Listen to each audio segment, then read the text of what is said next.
Hello and welcome to another episode of How to 3D. Today we're going to be looking at how to recreate a Fallout New Vegas Ranger helmet. To begin, let's give you a little bit of background. The Fallout New Vegas Ranger is a character type that you can play in the game of Fallout New Vegas.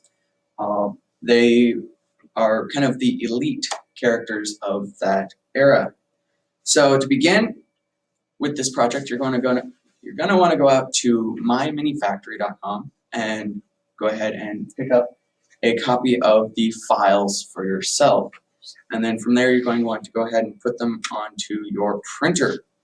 Now, printing can be done on just about any 3D printer as long as you have enough filament, which is the little plastic stuff that prints out. From there, you're going to want to take that printed stuff, you're going to want to stick it all together, as shown here. Once it's all stuck together, you're going to want to use either some CA glue, your standard barge contact cement, or even Elmer's glue to hold it all together. From there, you're going to want to go ahead and begin the process of filling. So filling involves finding all of the extra large cracks or holes inside of your print once it has been all assembled. For this, I recommend using a wood filler or an epoxy putty, which you can then fill into all the cracks, and then once it's dry, sand it away. In this case, I used a mixture of both because when I was printing, one of the pieces ran out of filament and had a whole chunk missing. Next, you're going to want to begin priming your actual mask or helmet. For this process, you want to pick up a automotive fill primer, which will allow you to paint the whole helmet, and then using a really high grit, or really low grit, sanding sponge, you want to sand away as much of the primer as you can. That way it really fills in all of the little build lines and gives it a more uniform surface. From there, you're going to want to repeat that process a few more times until you reach the wanted texture. And on your final spray, you're going to want to use a really high grit, like a 220 grit sanding sponge to give it a really smooth surface and really get rid of a lot of those layer lines. On mine, I decided to leave the layer lines because it gives it a more aged look. So once you have completed your sanding steps, you're going to want to begin the process of taping. Now for this, I used standard blue painter tape. However, you can use just about any tape as long as you're willing to lose some of your paint. Once you've taped off your whole prop, you want to begin the process of painting. So once it's taped off, you'll apply a light coat of whatever spray paint color you want to use. In this case, I used a flat camo green for the top of the helmet. During this time, you want to allow the paint plenty of time to dry, that way it doesn't get rubbed off or smeared. And you want to then go on to the next step and repeat the taping and painting. For the face shield, I used a mixture of enamel and acrylic paints from Hobby Lobby. When you're working with the enamels, be sure to mix up the paints with paint thinner instead of water because it will create a very thick paste. And from there, I applied it using an airbrush. A great thing about the airbrush is it can be used much like a spray can, just with a little bit more control. However, painting can be done with either a brush, a spray can, or an airbrush. It's whatever you fancy. From there, we're going to move on to the sealing stage.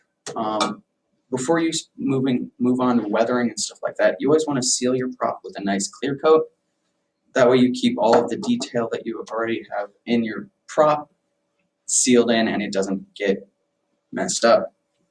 So once you've sealed, you can move on to adding details like the 42 on the side of the helmet. For this, I just printed up and cut out a really simple decal, applied it, and before applying the paint, I took a layer of hairspray, applied it underneath, so that once it was dry, I could go in with a toothpick and scrape away some of the paint around the edges, giving it a chipped, aged look. From there, we moved on to the silver weathering. For this, I used some silver rub and buff. However, you could also do silver paint, or for the really cheap method, a silver Sharpie. And then you just want to lightly apply that around the whole prop, giving it a chipped, scuffed metal look. Continuing on from there, you want to move on to the next step of weathering, which involves taking a brown and a black paint and applying them to your prop. For this, I usually recommend using a very dull chip brush. From there, you would get it really wet, dab it into your paint, and paint as much of your prop as you can. So you want to make sure that your paint is really wet, so once you've walked away, you can grab a paper towel and wipe it off as much as you can. So this leaves the detail in the low spots, whatever color you're working with, while leaving the high spots still exposed as whatever color you're working with. From there, on this prop, we went ahead and added the lenses. For this, I used a couple sheets of acrylic plexiglass, and then a red window tint from automotive stores.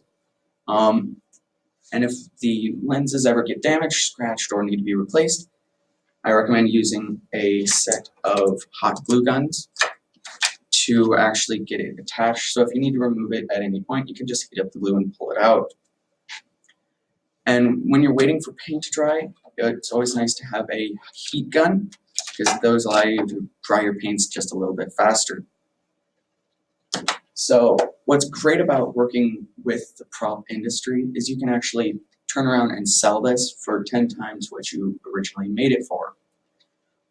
Props like this sell for anywhere from $300 to $400 out on eBay, and it was created for a budget of under $100.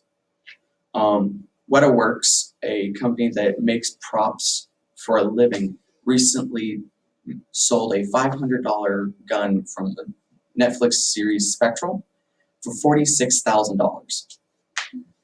Many people can make a great living off of just spending a few days or months making a prop and turning it out on the internet.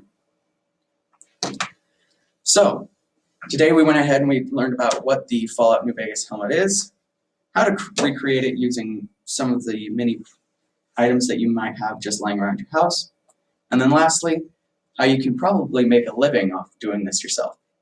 Thank you, and we hope to see you next week for another episode of How to 3D.